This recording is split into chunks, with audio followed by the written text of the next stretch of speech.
ನೀವೇ ತೋರಿಸಿದ್ರು. ನೋಡಿ, ಪರಮೇಶ್ವರ್ ಅವರು ತಮಗೇನು ಅನುಕೂಲ ಇದೆ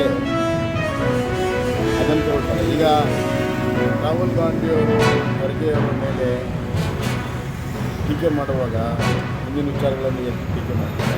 ಇಲ್ಲಿ ಕಾಂಗ್ರೆಸ್ನವರು ಹಿಂದಿನ ವಿಚಾರಗಳನ್ನು ಈಗೇನಾದರೂ ಅಭಿವೃದ್ಧಿ ಆಗಲಿಲ್ಲ ಅಂದರೆ ಬಿ ಜೆ ಪಿಯವ್ರು ಮಾಡಿದ್ರಾ, ಬಿ ಜೆ ಪಿ ಸರ್ಕಾರದಲ್ಲಿ ಹಿಂಗಾಯ್ತಲ್ಲ ಅಂತಂದು ಯಾರು ಅಂತಾರೆ, ಇವರೇ ಅಂತಾರೆ.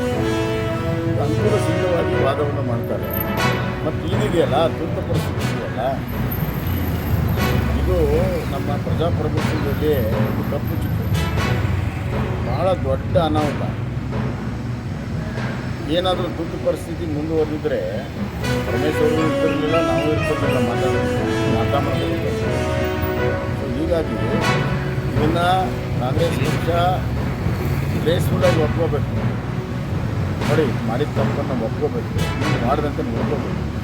ಅದು ಧೀಮಂತಿಕೆ. ಅದನ್ನು ಬಿಟ್ಟು ನಾವು ತಪ್ಪು ಮಾಡಿದ್ದು ಮರ್ತು ಬಿಡಿ ಅಂತ ಹೇಳುವಂಥದ್ದು ಪರಮೇಶ್ವರ